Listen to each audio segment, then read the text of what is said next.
Hi, boys and girls. It's Miss Garcia here, and Mr. Yates is going to be our fancy page turner today. So I'm going to be reading to you guys Chapter 8 of our book, City of Ember. And for your guys' summary words, we want to encourage you guys to use star words. Now, just a reminder, star words are words that aren't necessarily found on the page, but they will help you remember best what happened on that page. I got a summary word, but it's a little bit more advanced. And I highly encourage you guys to do it.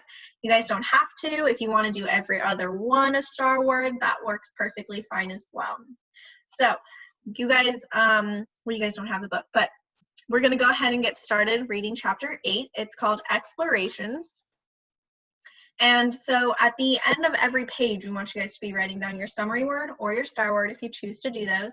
You guys can pause the video at that point, and I'll remind you guys about every other page to make sure that you guys are doing that. So let's go ahead and get started. Dune had taken to wandering the pipeworks alone. He would go to his assigned tunnel and do his job quickly. Once you got good at using your wrenches and brushes and tubes of glue, it wasn't hard. Most of the workers did their jobs quickly and then gathered in little groups to play cards or have salamander races or just talk and sleep. But Dune didn't care about any of that. If he was going to be stuck in the pipeworks, he would at least not waste the time he had. Since the long blackout, everything seemed more urgent than ever. Whenever the lights flickered, he was afraid the ancient generator might be shuddering to a permanent halt. So while the others lounged around, he headed out toward the edges of the pipeworks to see what he could see. Pay attention, his father said, and that's what he did. So go ahead and pause the video and write down your guys' summary word, or if you choose to do star words, you're more than welcome to do those as well. But go ahead, pause the video and write that down. And all right, we're going to go ahead and continue on. He followed his map when he could, but in some places the map was unclear. There were even tunnels that didn't show up on the map at all. To keep from getting lost, he dropped a trail of things as he walked: washers, bolts, pieces of wire, whatever he had in his tool belt, and then he picked them up on his way back. His father had been at least a little bit right. There were interesting things in the pipeworks if you paid attention. Already he had found three new crawling creatures: a black beetle the size of a pinhead, a moth with furry wings, and best of all, a creature with a soft, shiny body and a small spiral-patterned shell on its back. Just after he found this one, while he was sitting on the floor watching in fascination as the creature crept up his arm, a couple of workers came by and saw him. They burst into laughter. "It's Bug Boy," one of them said. "He's collecting bugs for his lunch." Enraged, Dune jumped up and shouted at them. His sudden motion made the creature fall off his arm to the ground, and Dune felt a crunch beneath his foot. The laughing workers didn't notice, so they tossed a few more taunts at him and walked on. But Dune knew instantly what he'd done. He lifted his foot and looked at the squashed mess underneath. Unintended consequences, he thought miserably. He was angry at his anger, the way it surged up and took over. He picked the bits of shell and goo off the sole of his foot and thought, "I'm sorry. I didn't mean to hurt you." And then go ahead, pause the video, and write your guys' summary word or your star word, whichever one you prefer. All right, we're going to go ahead and move on.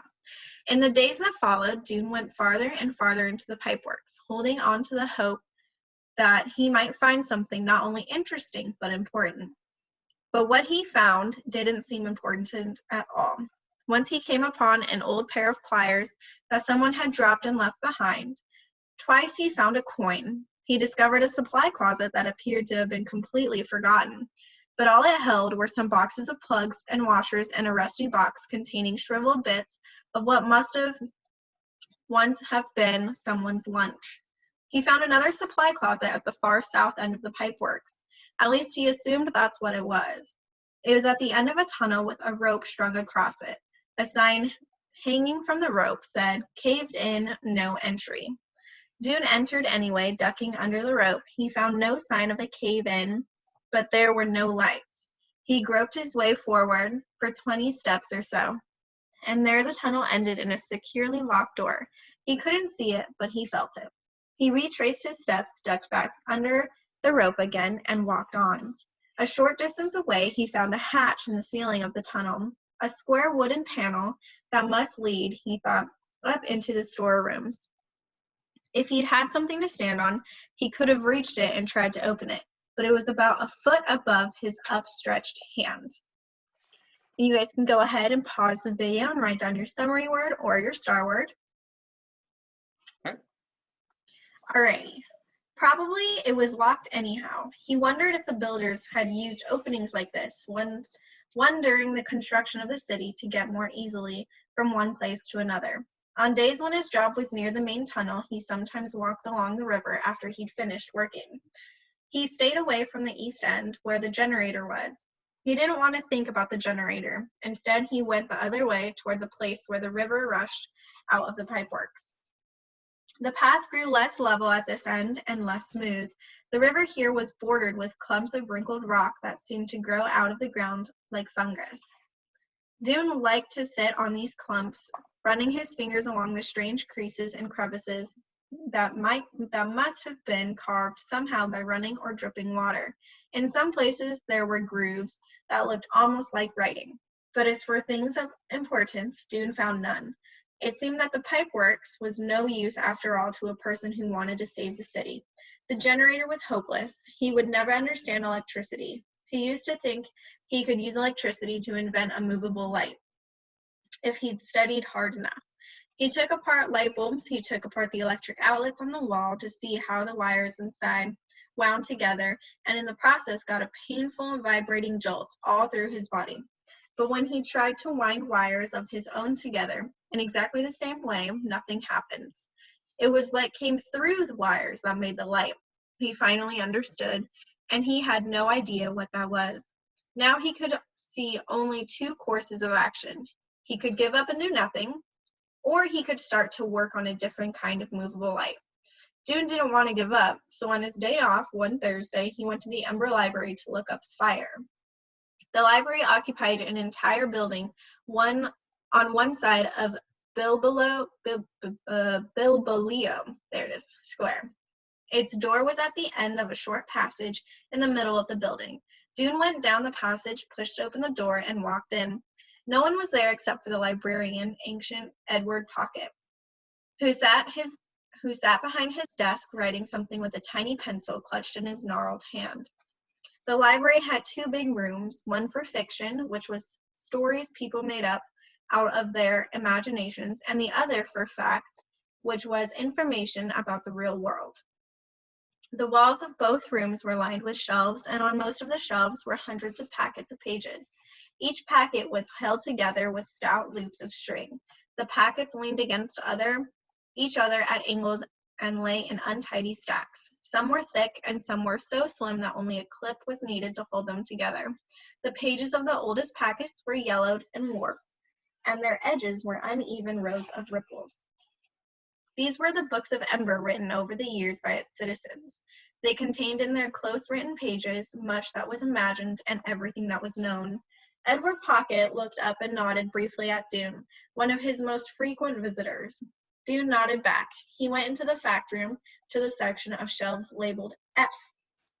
The books were arranged by subject, but even so, it wasn't easy to find what you wanted. A book about moths, for instance, might be under M for moths, or I for insects, or B for bugs. It might even be under F for flying things. Usually you had to browse through the entire library to make sure you'd found all the books on one subject. But since he was looking for fire, he thought he might as well start with F. Fire was rare in Ember. When there was a fire, it was because there had been an accident. Someone had left a dish towel too close to an electric burner on a stove, or a cord had frayed and a spark had flown out and ignited curtains. Then the citizens would rush in with buckets of water, and the fire was quickly drowned. But it was, of course, possible to start a fire on purpose. You could hold a sliver of wood to the stove burner until it burst into flame, and then for a moment it would flare brightly, giving off orange light.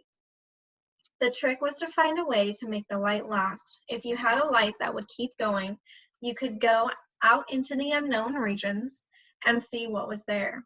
Finding a way to explore the unknown regions was the only thing Dune could think of to do. He took down a book from the F shelf. Fungus, it was called. He put it back. The next book was called How to Repair Furniture. He put that back too. He went through foot diseases, fun with string, coping with failure, and canned fruit recipes before he finally found a book called All About Fire. He sat down at one of the library square's tables to read it. But the person who had written the book knew no more about fire than Dune. Mostly the book described the dangers of fire, a long section of it about a building in Winifred Square that had caught fire 40 years ago, and how all its doors and all its furniture had burned up and smoke had filled the air for days. Another part was about what to do if your oven caught on fire. Dune closed the book and sighed. It was useless. He could write a better book than that. He got up and wandered restlessly around the library. Sometimes he could find useful things just by choosing randomly from the shelves. He had done this many times, just reached out and grabbed something, in the hope that by accident he might come upon the very piece of information he needed. It would be something that another person had written down without understanding its significance. Just a sentence or two that would be like a flash of light in Dune's mind, fitting together with things he already knew to make a solution to everything. Although he'd often found something interesting in these searches, he'd never found anything important. Today was no different. He did come across a collection called Mysterious Words from the Past, which he read for a while. It was about words and phrases so old that their meanings had been forgotten. He read a few pages. Heavens above indicates surprise. What heavens means is unclear. It might be another word for floodlight. Hogwash means nonsense, though no one knows what a hog is or why one would wash it. Batting 1,000 indicates great success. This might possibly refer to killing bugs. All in the same boat means all in the same predicament. The meaning of boat is unknown.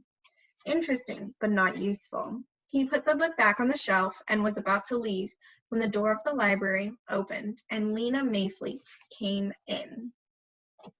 And that, boys and girls, that concludes our chapter 8.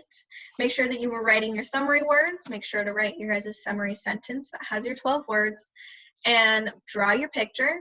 And we will also be posting the question of the day for you guys. So yeah, thanks for joining and we'll see you guys soon.